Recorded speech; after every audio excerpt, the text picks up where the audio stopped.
जय जगन्नाथ पिलाने तुम मो यूट्यूब चैनल लिपु क्लासेस को स्वागत। तो आज वीडियो पिलाने आम देखिए कि +3 third semester political science honours major 6 paper.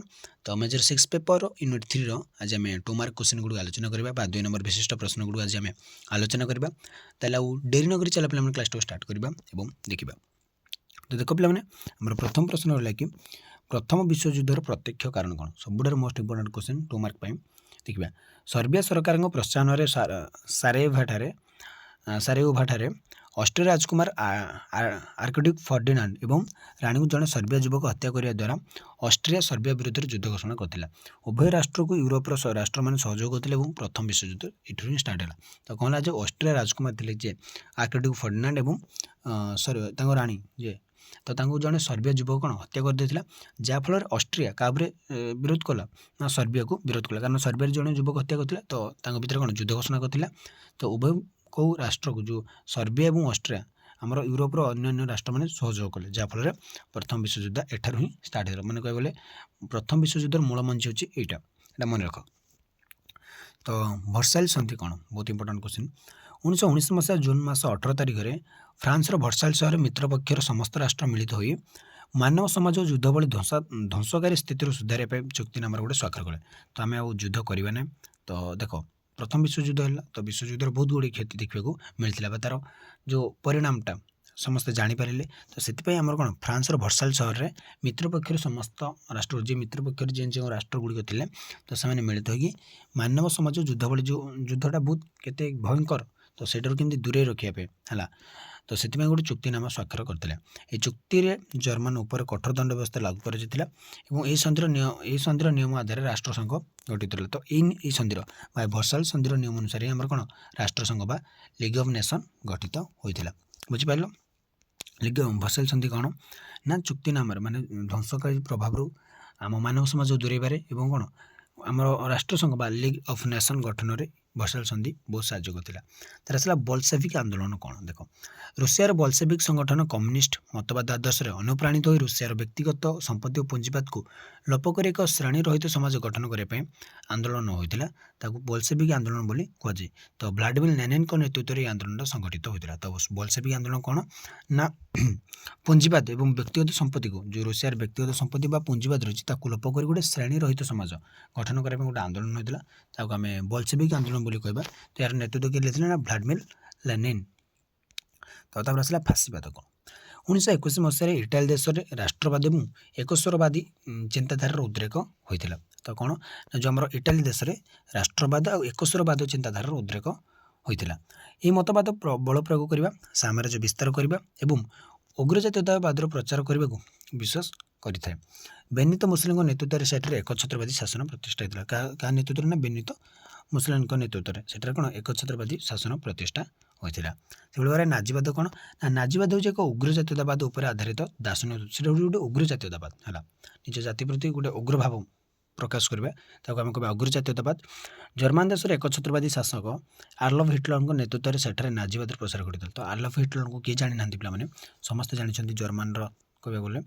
तो जर्मान देश जो एकछत्रवाद शासक आडल्फ हिटलर तो नेतृत्व से पूरा से कौन से नाजीवाद प्रसार कर। तो हिटलर को तो सारा विश्व जानी जी कि एकछत्रवाद शासक यही मतवाद साम्राज्य विस्तार युद्धखोर मनोवृत्ति हिंसा चलन और उग्रजातीयवाद को विशेष करे।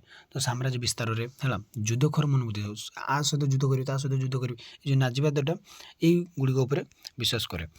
तो आसला मेनकैम्प पुस्तक आभिमुख्य कौन देख। जर्मान देश स्वच्छचारी सौर शासक आडल्फ हिटलर द्वारा रचित पुस्तक नाम मेनकैम्प है। ये किए लिखिं ने से जो हिटलर तानासा आमर किए जर्मान से लिखिते मेनकैम्प। ये पुस्तक निज जीवन संग्राम कहानी और जर्मान जातिर गौरव कथा प्रांजल भाव बर्णित होती। उग्रजातीयवाद प्रचार प्रसार कर पुस्तक से समय जर्मान देश में बेस आदृत होता। ये पुस्तकटा बहुत से समय फेमस टे है उग्रजातीयवाद प्रचार और प्रसार पर। आसला रोम बर्लिन टोकियो एक्सिस मेंट कौन देखा कौन कौन रोम बर्लिन टोकियो एक्सिस मेंट कौन देखा।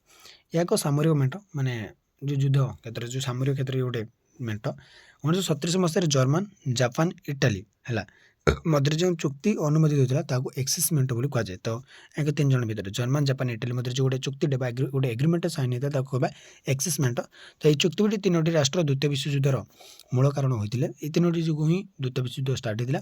ଏହି ଚୁକ୍ତିର ମୁଖ୍ୟ ଉଦ୍ଦେଶ୍ୟ ଥିଲା ଯେ ବଳ ପ୍ରୟୋଗ, ସାମ୍ରାଜ୍ୟ ବିସ୍ତାର, ସାମରିକ ସହଯୋଗ ବୃଦ୍ଧି କରିବା। ତ ଦେଖ, ତ ରୋମ୍, ବର୍ଲିନ, ଟୋକିଓ, ତ ଏଇ ରାଜ୍ୟର ଏଇ ରାଷ୍ଟ୍ରଗୁଡ଼ିକର ଯେଉଁ ରାଜଧାନୀକୁ ନେଇକି ଜାପାନର ଯେମିତି ଟୋକିଓ, ଜର୍ମାନ, ଇଟାଲୀର ଯେଉଁ ଇଟାଲୀ, ଜର୍ମାନ, ଜାପାନ, ତ ଏଇ 3ଟି ଯେଉଁ ଦେଶ ରହିଛି ତାଙ୍କର 3ଟି ଯାକ ରାଜଧାନୀ ନାଁ ଅନୁସାରେ ହିଁ ଏ ମେଣ୍ଟଟା ଗଠନ ହେଇଛି। ତ ତାପରେ ଆସିଲା ପିଲାମାନେ ମିଳିତ ଜାତିସଂଘ ଗଠନର ଉଦ୍ଦେଶ୍ୟ କ'ଣ ପାଇଁ ମିଳିତ ଜାତିସଂଘ ଗଠନ କରାଯାଇଥିଲା? ତ 1945 ମସିହା ଅଗଷ୍ଟ ମାସରେ ଦ୍ୱିତୀୟ ବିଶ୍ୱଯୁଦ୍ଧର ପରିସମାପ୍ତି ଘଟିଥିଲା। ତ ଶେଷ ହୋଇଥିଲା 1945 ମସିହାରେ ହେଲା। ତ ଯେଉଁ ଦ୍ୱିତୀୟ ବିଶ୍ୱଯୁଦ୍ଧର ପରିସମାପ୍ତି ଘଟିଲା, ବିଶ୍ୱରେ ସ୍ଥାୟୀ ଶାନ୍ତି ପ୍ରତିଷ୍ଠା କରିବା ପାଇଁ ଏବଂ ରାଷ୍ଟ୍ର ମଧ୍ୟରେ ସହଯୋଗର ହାତ ବଢ଼ାଇବା ପାଇଁ ସାନ୍ ଫ୍ରାନ୍ସିସ୍କୋ ସମ୍ମିଳନୀର ନୀତି ଅନୁସାରେ 1945 ମସିହା ଅକ୍ଟୋବର 24 ତାରିଖରେ ମିଳିତ ଜାତିସଂଘ ଗଠନ ହୋଇଥିଲା ହେଲା। ବହୁତ ଇମ୍ପୋର୍ଟାଣ୍ଟ ପଏଣ୍ଟଟା ପିଲାମାନେ ଏଇଟା ହେଲା। ତ ତାପରେ ଦେଖିବା ପିଲା 9 ନମ୍ବର କ୍ୱେଶ୍ଚନ୍, ଦ୍ୱିତୀୟ ବିଶ୍ୱଯୁଦ୍ଧର ଫଳାଫଳ କ'ଣ ଥିଲା? 1939 ମସିହାରୁ 1945 ମସିହା ପର୍ଯ୍ୟନ୍ତ ଚାଲିଥିବା ଦ୍ୱିତୀୟ ବିଶ୍ୱଯୁଦ୍ଧ ବିଶ୍ୱସ୍ତରରେ ଅନେକ ପରିବର୍ତ୍ତନ ଆଣିଥିଲା। ମାନେ କୁହାଯାଏ ସାରା ବିଶ୍ୱରେ ସେ ବହୁତ ଗୁଡ଼ିଏ ପରିବର୍ତ୍ତନ ଆଣିଥିଲା। ଏହାଦ୍ୱାରା ଉପନିବେଶବାଦ ଏବଂ ସାମ୍ରାଜ୍ୟବାଦର ଅନ୍ତ ଘଟିଲା, ପ୍ରାଚୀନ ୟୁରୋପର ବିଲୟ ଘଟିଲା ହେଲା, ନୂତନ ରାଷ୍ଟ୍ର ସୃଷ୍ଟି ହେଲେ ଏବଂ ଜାତୀୟତାବାଦୀ ସ୍ରୋତ ପ୍ରବାହମାନ ହୋଇଥିଲା, ଆଦର୍ଶଗତ ଗୋଷ୍ଠୀବାଦ ଉଦ୍ରେକ ହୋଇଥିଲା ଏବଂ ବିଶ୍ୱ ଦୁଇ କେନ୍ଦ୍ରୀୟ ବ୍ୟବସ୍ଥାରେ ପରିବର୍ତ୍ତିତ ହୋଇଥିଲା। ତ ବହୁତ ଗୁଡ଼ିଏ ପରିବର୍ତ୍ତନ ଦେଖିବାକୁ ମିଳିଥିଲା। ଆମ ନୂତନ ରାଷ୍ଟ୍ର ଗୁଡ଼ିଏ ସୃଷ୍ଟି ହେଲେ, କ'ଣ ଉପନିବେଶବାଦୀ ଶାସନ ପ୍ରତିଷ୍ଠା, ମାନେ କ'ଣ ଉପନିବେଶବାଦୀ ଶାସନର ଗୁରୁତ୍ୱଟା ଯେଉଁ ଥିଲା କମିଗଲା ଟିକେ ହେଲା।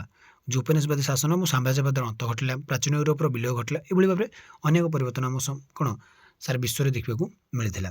ତ ତାପରେ ଆସିଲା 10 ନମ୍ବର, ଶୀତଳ ଯୁଦ୍ଧ କ'ଣ ବା କୋଲ୍ଡ ୱାର୍ କ'ଣ? ଦ୍ୱିତୀୟ ବିଶ୍ୱଯୁଦ୍ଧ ପରେ ବିଶ୍ୱ ରାଜନୀତିରେ ଏକ ନୂତନ ସଂଘର୍ଷ ସୂତ୍ରପାତ ହୋଇଥିଲା, ତାକୁ ଶୀତଳ ଯୁଦ୍ଧ ବୋଲି କୁହାଯାଏ। ତ ଆଦର୍ଶଗତ ମତ ପାର୍ଥକ୍ୟକୁ ନେଇ ବିଶ୍ୱ ଦୁଇ ଭାଗରେ ବିଭକ୍ତ ହେଲା। ଯେଉଁ ଆଦର୍ଶକୁ ନେଇକି ଯେଉଁ ତାଙ୍କ ଭିତରେ ମତ ପାର୍ଥକ୍ୟ ଦେଖାଦେଲା, ତା ଫଳରେ କ'ଣ ଆମର ବିଶ୍ୱ ଦୁଇ ଭାଗରେ ବିଭକ୍ତ ହୋଇଥିଲା। ଅସ୍ତ୍ର ପ୍ରତିଯୋଗିତା ବୃଦ୍ଧି ଦେଖାଦେଲା, ବିଜ୍ଞାନର ଚରମ ଉତ୍କର୍ଷତା ଦେଖାଦେଇଥିଲା, ପ୍ରଭାବ ବିସ୍ତାର, ପରସ୍ପର ମଧ୍ୟରେ ବିଦ୍ୱେଷ ଭାବ ଏହାର ଗୋଟେ ମୂଳ ଉଦ୍ଦେଶ୍ୟ ଥିଲା। ତ ଏଗୁলো ମାନେ କ'ଣ ଅସ୍ତ୍ର କ୍ଷେତ୍ରରେ ସବୁ ଲାଗିଲା, ମୋ ପାଖରେ ଏତିକି ଅସ୍ତ୍ର ଅଛି, ସେ କହିଲା ମୋ ପାଖରେ ଏତିକି ଅସ୍ତ୍ର ଅଛି, ଇଏ କହୁଛି ମୁଁ ବିଜ୍ଞାନରେ ବହୁତ ଆଗକୁ ଅଛି ହେଲା, ତ କିଏ କହୁଛି ମୋର ଏତିକି ପ୍ରଭାବ ରହିଛି। ତ ନିଜ ନିଜକୁ କ'ଣ ଆଗକୁ ନେବାରେ ତାଙ୍କ ଭିତରେ ଲଢ଼ି ଚାଲେ ଭିତରେ। ତ ଏଇଟାକୁ କହିବା ଆମେ ଶୀତଳ ଯୁଦ୍ଧ। ତ ତାପରେ ଆମେ ଦେଖିବା ମାନେ ଗ ବିଭାଗ, ଯାହାକି ଆମର ହେଉଛି 5 ନମ୍ବର ବିଶିଷ୍ଟ ପ୍ରଶ୍ନ ଗୁଡ଼ିକ ତ ଆମେ ଆଲୋଚନା କରିବା। ତ ଦେଖିବା ପିଲାମାନେ 5 ନମ୍ବର ବିଶିଷ୍ଟ ପ୍ରଶ୍ନ ଗୁଡ଼ିକ। ତ ଦେଖିବା ପ୍ରଥମ ପ୍ରଶ୍ନ କ'ଣ ରହିଛି। ତ ଦେଖ ପିଲାମାନେ ପ୍ରଥମ ପ୍ରଶ୍ନ ଦେଲା ଯେ ପ୍ରଥମ ବିଶ୍ୱଯୁଦ୍ଧର କ'ଣ ନା ପ୍ରଥମ ବିଶ୍ୱଯୁଦ୍ଧର କାରଣ ଗୁଡ଼ିକ କ'ଣ? ତ ଦେଖିବା 1914 ମସିହାରେ ଆରମ୍ଭ ହୋଇଥିବା ପ୍ରଥମ ବିଶ୍ୱଯୁଦ୍ଧ 1919 ମସିହା ପର୍ଯ୍ୟନ୍ତ ଗତି କରିଥିଲା। ଏହାର ମୁଖ୍ୟ କାରଣ ଗୁଡ଼ିକ ହେଲା, ତ କ'ଣ କାରଣ ଗୁଡ଼ିକ ଦେଖିବା ନା 1815 ମସିହାର ଭିଏନା ସମ୍ମିଳନୀ ଘୋଷଣାନାମାକୁ ଅସମ୍ମାନ କରିବା, ପ୍ରତିଦ୍ୱନ୍ଦିତାମୂଳକ ଉପନିବେଶବାଦ ଏବଂ ସାମ୍ରାଜ୍ୟବାଦର ପ୍ରସାର ଘଟିବା, ଜର୍ମାନ ଏକତ୍ରୀକରଣ ଏବଂ ପ୍ରଭାବ ବିସ୍ତାର, ଜର୍ମାନୀ, ଇଟାଲୀ ଏବଂ ଅଷ୍ଟ୍ରିଆ ମଧ୍ୟରେ ତ୍ରିପାକ୍ଷିକ ସାମରିକ ମେଣ୍ଟ ଗଠନ, ଫ୍ରାନ୍ସ, ଇଂଲଣ୍ଡ ଏବଂ ରୁଷିଆ ମଧ୍ୟରେ ପ୍ରତିଯୋଗୀ ମେଣ୍ଟ ଗଠନ ହେଲା, ବଲକାନ ଅଞ୍ଚଳରେ ବିବାଦର ସୂତ୍ରପାତ, ସ୍ଲୋଭାକ୍ ଜାତିର ଜନସାଧାରଣ ଜାତୀୟତାବାଦୀ ଆନ୍ଦୋଳନର ଆରମ୍ଭ କରିବା, ଏକ ଗୁପ୍ତ ଷଡ଼ଯନ୍ତ୍ର ମାଧ୍ୟମରେ ଅଷ୍ଟ୍ରିଆର ରାଜକୁମାର ଏବଂ ରାଣୀଙ୍କୁ ସର୍ବିଆ ବିଦ୍ରୋହୀଙ୍କ ଦ୍ୱାରା ହତ୍ୟା ଇତ୍ୟାଦି ପ୍ରଥମ ବିଶ୍ୱଯୁଦ୍ଧର କାରଣ ଥିଲା। ତ ଏଗୁଡ଼ିକ ଥିଲା ଗୋଟେ କ'ଣ ମୁଖ୍ୟ କାରଣ, ଯାହାଫଳରେ କ'ଣ ଆମ ବିଶ୍ୱ ଗୋଟେ ନିଜର ପ୍ରଥମ ବିଶ୍ୱଯୁଦ୍ଧ ଦେଖିଥିଲା ହେଲା। ତ ଯେଉଁ ବିଶ୍ୱଯୁଦ୍ଧ ଦେଖିଲା ପରେ ତ ତାର ଯେଉଁ ଅବସ୍ଥାଟା ହେଇଥିଲା ସମସ୍ତେ ଜାଣିପାରୁଥିବ କେତେ ଭୟାନକ ଥିଲା। ତ ଯାହାଫଳରେ କ'ଣ ସେକେଣ୍ଡ ବିଶ୍ୱଯୁଦ୍ଧଟା ଏତେ ତାର ପରିଣାମଟା କ'ଣ ଏତେ ଟିକେ କମ୍ ଥିଲା, କିନ୍ତୁ ପ୍ରଥମ ବିଶ୍ୱଯୁଦ୍ଧର ପରିଣାମଟା କିଏ ଜାଣିନଥିଲେ ପ୍ରଥମ ବିଶ୍ୱଯୁଦ୍ଧ କିପରି ହେବ। ତ ତାପରେ ଆସିଲା ପିଲାମାନେ 2 ନମ୍ବର ପ୍ରଶ୍ନ, ଭର୍ସାଇଲ୍ ସନ୍ଧିର ଆଭିମୁଖ୍ୟ କ'ଣ ଥିଲା? 5 ନମ୍ବର ବିଶିଷ୍ଟ ପ୍ରଶ୍ନ, ପ୍ରଥମ ବିଶ୍ୱଯୁଦ୍ଧରେ ଜର୍ମାନ ଏବଂ ଏହାର ସହଯୋଗୀ ରାଷ୍ଟ୍ରମାନଙ୍କର ପରାଜୟ ଫଳରେ ବିଶ୍ୱ ରାଜନୀତିରେ ଗୋଟେ ବ୍ୟାପକ ପରିବର୍ତ୍ତନ ଆସିଥିଲା, ବହୁତ ଗୁଡ଼ିଏ ପରିବର୍ତ୍ତନ ଆସିଥିଲା ହେଲା। ଫଳସ୍ୱରୂପ 1919 ମସିହା ଜୁନ୍ ମାସ 28 ତାରିଖରେ ଫ୍ରାନ୍ସର ଭର୍ସାଇଲ୍ ଠାରେ ସନ୍ଧି ସ୍ୱାକ୍ଷରିତ ହେଲା, ଯାହାକୁ ଆମେ କହିବା ଭର୍ସାଇଲ୍ ସନ୍ଧି ବୋଲି ଆମେ କହିବା। ଏହି ସନ୍ଧି ବଳରେ ଜର୍ମାନ ଉପରେ ଅନେକ କଠୋର ଦଣ୍ଡ ବିଧାନ ପାଇଁ ସ୍ଥିର କଲା, ମାନେ ତାକୁ ବହୁତ ଦଣ୍ଡ ଦିଆଗଲା, କଠୋର ଦଣ୍ଡ କାହାକୁ? ଜର୍ମାନକୁ। ଜର୍ମାନ ଦଖଲ କରିଥିବା ଅନେକ ଅଞ୍ଚଳକୁ ବିଭିନ୍ନ ସ୍ତରରେ ବାଣ୍ଟି ଦିଆଗଲା। ତ ଜର୍ମାନ ଯେତେକ ଅଞ୍ଚଳ ନିଜର ଅଧିକାର କରିଥିଲେ ତ ସମସ୍ତଙ୍କୁ ବାଣ୍ଟି ଦେଲେ। ଭର୍ସାଇଲ୍ ସନ୍ଧିର ନୀତି ଅନୁସାରେ ୟୁରୋପ ମହାଦେଶରେ ଅନେକ ଛୋଟ ବଡ଼ ରାଷ୍ଟ୍ର ଗଠିତ ହୋଇଥିଲେ। ନିରସ୍ତ୍ରୀକରଣ ନୀତିକୁ ପାଳନ କରିବା ପାଇଁ ପ୍ରତିବନ୍ଧକତା ସୃଷ୍ଟି କଲେ। ତ ସମସ୍ତେ ନିରସ୍ତ୍ରୀକରଣ କ'ଣ ନୀତି ମାରିବ, କାହା ପାଖରେ ଏତେ ଯାହା ପାଖରେ ଯେତିକି ଅସ୍ତ୍ର ଅଛି କି ବେଶୀ ବ୍ୟବହାର କରିବ ନାହିଁ, ତ ନିରସ୍ତ୍ରୀକରଣ ହିଁ ରହିବ। ତ ସେ ନୀତିର ପାଳନ କରିବା ପାଇଁ ସମସ୍ତଙ୍କୁ ପ୍ରତିବନ୍ଧକତା ସୃଷ୍ଟି କରାଗଲା। ତ ତାପରେ ଆସିଲା ଫାଶୀବାଦ କ'ଣ ଦେଖିବା। ଫାସିବାଦ ଏକ ପ୍ରକାର ପିଲାମାନେ ଗୋଟେ ଆଦର୍ଶ ଯାହାକି 1921 ମସିହାରେ ଇଟାଲୀ ଦେଶରେ ସୃଷ୍ଟି ହୋଇଥିଲା। ତ ଫାସିବାଦର କୋଉଠୁ ଷ୍ଟାର୍ଟ ହେଲା ନା ଇଟାଲୀରୁ। ବେନିତୋ ମୁସୋଲିନିଙ୍କ ନେତୃତ୍ୱରେ ଫାସିଷ୍ଟ ଦଳ ଗଠିତ ହୋଇଥିଲା ଯାହାକି ପରବର୍ତ୍ତୀ ସମୟରେ ଇଟାଲୀରେ ଏକଛତ୍ରବାଦୀ ଶାସନ ପ୍ରତିଷ୍ଠାରେ ସହାୟକ ହୋଇଥିଲା। ତ ଏମାନେ ଫାସିବାଦର ଏମାନେ ହିଁ ଷ୍ଟାର୍ଟ କରିଥିଲେ କିଏ ନା ବେନିତୋ ମୁସୋଲିନି। ତ ଯାହାଫଳରେ ସେମାନେ ଇଟାଲୀରେ ଏକଛତ୍ରବାଦୀ ଶାସନ ପ୍ରତିଷ୍ଠା କରିଥିଲେ। ଫାସିବାଦ ଆଦର୍ଶ ସାଧାରଣତଃ ଉଗ୍ର ଜାତୀୟତାବାଦ ସାମ୍ରାଜ୍ୟବାଦ ବଳ ପ୍ରୟୋଗ କରି କ୍ଷମତା ଯେ କଳେ ବଳେ କୌଶଳରେ ଯେମିତି କ୍ଷମତାଟାକୁ ନିଜ ହାତ ଆଣିବା ପାଇଁ ଏଇଟା ଚେଷ୍ଟା କରୁଥିଲେ। ଉଗ୍ର ଜାତୀୟବାଦ ସେମାନେ ଆଉ କିଛି ଦେଖୁନଥିଲେ ମନୁଷ୍ୟ କ'ଣ ସମାଜ କ'ଣ କିଛି ନାହିଁ, ଯେକୌଣସି ପରିସ୍ଥିତିରେ କ୍ଷମତା ହାସଲ କରିବା। ସମାଜବାଦ ନୀତିକୁ ଘୃଣା କରୁଥିବା ଏହି ଆଦର୍ଶ ନୀତି ଇଟାଲୀର ଶାସନ ବ୍ୟବସ୍ଥାରେ ବିସ୍ତାର ଲାଭ କରିଥିଲା। ଇଟାଲୀର ହୃତ ଗୌରବ ସମୃଦ୍ଧି ଓ ଅନ୍ତର୍ଜାତୀୟ ସମ୍ମାନ ପୁନରୁଦ୍ଧାର ପାଇଁ ଫାସିବାଦ ଏକ ପ୍ରକୋଷ୍ଠ ମାଧ୍ୟମ ବୋଲି ବେନିତୋ ମୁସୋଲିନି ପ୍ରଚାର କରିଥିଲେ। ପରବର୍ତ୍ତୀ ସମୟରେ ଇଟାଲୀର ବେନିତୋ ମୁସୋଲିନିଙ୍କ ନେତୃତ୍ୱରେ ସେଠାରେ ଏକଛତ୍ରବାଦୀ ଶାସନ ପ୍ରତିଷ୍ଠା ହୋଇଥିଲା। ତ ବେନିତୋ ମୁସୋଲିନିଙ୍କ ନେତୃତ୍ୱରେ ଏକଛତ୍ରବାଦୀ ଶାସନ ପ୍ରତିଷ୍ଠା ହୋଇଥିଲା ହେଲା। ତ ତାପରେ ଆସିଲା ନାଜିବାଦ କ'ଣ? ତ ନାଜିବାଦ ମଧ୍ୟ ସେଭଳି ଗୋଟେ ଉଗ୍ର ଜାତୀୟତାବାଦ ଆଦର୍ଶ ପିଲାମାନେ। ନାଜିବାଦ ମଧ୍ୟ ଏକ ଆଦର୍ଶ ବା ଚିନ୍ତାଧାରା ଯାହାକି ଉଗ୍ର ଜାତୀୟତାବାଦ ସାମ୍ରାଜ୍ୟବାଦ ଏବଂ ଏକଛତ୍ରବାଦ ଉପରେ ଏକଛତ୍ରବାଦ ତ ବୁଝିପାରୁଥିବ ହେଲା, ଏବଂ ବଳ ପ୍ରୟୋଗକୁ ସେ ବଳ ପ୍ରୟୋଗ କରିବାକୁ ସେ ବିଶ୍ୱାସ କରନ୍ତି। ମାନେ ସେ ଲୋକମାନେ ନାହିଁ, ଯେକୌଣସି ପରିସ୍ଥିତିରେ ହେଉ ନା କାହିଁକି କ୍ଷମତା ପାଇବାଟା ଅଛି ନା କ୍ଷମତା ପାଇବ, ସେ ମାରିବାକୁ କି ଫାଶୀ ଦିଆଯାଉ ଯାହା ହେଉଛି ଆଉ ସେମାନଙ୍କୁ। ଜର୍ମାନ ଦେଶର ଜାତୀୟ ଗୌରବ ଫେରାଇ ଆଣିବା ପାଇଁ ଆଡଲଫ ହିଟଲର ନାଜି ଦଳ ଗଠନ କଲେ। ତ ଯେଉଁ ସମ୍ମାନ ପଳେଇଥିଲା କେବେ ପ୍ରଥମ ବିଶ୍ୱଯୁଦ୍ଧରେ ତାଙ୍କୁ ଯେଉଁ ବହୁତ ଦଣ୍ଡ ଦେଇଥିଲା, ବହୁତ ଅପମାନ କରାଯାଇଥିଲା, ତ ଅପମାନର ଗୋଟେ ବଦଳା ନେବା ପାଇଁ ସେ ଗୋଟେ ନାଜି ଦଳ ଗଠନ କଲେ। ଜର୍ମାନ ଜାତି ବିଶ୍ୱର ଶ୍ରେଷ୍ଠ ଜାତି ଏବଂ ଅନ୍ୟ ଜାତିର ଜନସାଧାରଣ ପଦାନତ କରି ବିଶ୍ୱ ବିଜୟ କରିବା ନାଜିବାଦର ମୂଳ ଥିଲା। ତ ଜର୍ମାନ ଜାତିକୁ ନିଜ ବିଶ୍ୱର ଶ୍ରେଷ୍ଠ ଜାତି କରିବାରେ ଏବଂ ଅନ୍ୟ ଜାତିକୁ ତଳକୁ ପକାଇବାରେ, ତ ସେଇଟା ଥିଲା ନାଜିବାଦର ମୂଳ ଉଦ୍ଦେଶ୍ୟ।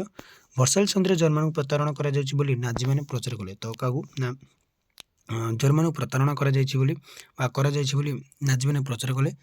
ଜର୍ମାନ ଦେଶର ଜନସାଧାରଣଙ୍କ ମନରେ ଉଗ୍ରଜାତୀୟତାବାଦର ବିଜୟୀପନ କରିବାରେ ସେ ସକ୍ଷମ ହୋଇଥିଲେ।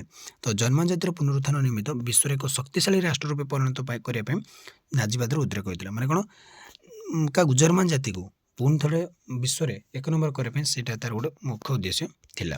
ତ ତାପରେ ଆସିଲା 5 ନମ୍ବର ବଲସେଭିକ୍ ଆନ୍ଦୋଳନ କ'ଣ ପିଲାମାନେ ଦେଖିବା। ତ ରୁଷିଆରେ ଏକଛତ୍ରବାଦୀ ଜାର୍ ଶାସନ ବିରୋଧରେ ସଂଗଠିତ ସାମ୍ୟବାଦୀ ବା କମ୍ୟୁନିଷ୍ଟ ଆନ୍ଦୋଳନକୁ ବଲସେଭିକ୍ ଆନ୍ଦୋଳନ କୁହାଯାଏ। ତ ଏକଛତ୍ରବାଦୀ ଶାସନକୁ ବିରୋଧ କରିବା ପାଇଁ ଯେଉଁ ଗୋଟେ ସାମ୍ୟବାଦୀ ବା ଗୋଟେ କମ୍ୟୁନିଷ୍ଟ ଆନ୍ଦୋଳନକୁ ଆମେ କହିବା ବଲସେଭିକ୍। ଭ୍ଲାଦିମିର ଲେନିନଙ୍କ ନେତୃତ୍ୱରେ ଶ୍ରମିକ ସର୍ବରା କୃଷକ ଏକତ୍ରିତ ହୋଇ ଏହି ଆନ୍ଦୋଳନ ଆରମ୍ଭ କଲେ। କାହା ନେତୃତ୍ୱ ନେଇଥିଲେ କିଏ ନା ଭ୍ଲାଦିମିର ଲେନିନ। ତ ଏମାନେ କ'ଣ ପାଇଁ ନା ଏକଛତ୍ରବାଦୀ ଶାସନ ବିରୋଧ କରିବା ପାଇଁ ଦଳଟା ଗଠନ ହୋଇଥିଲା।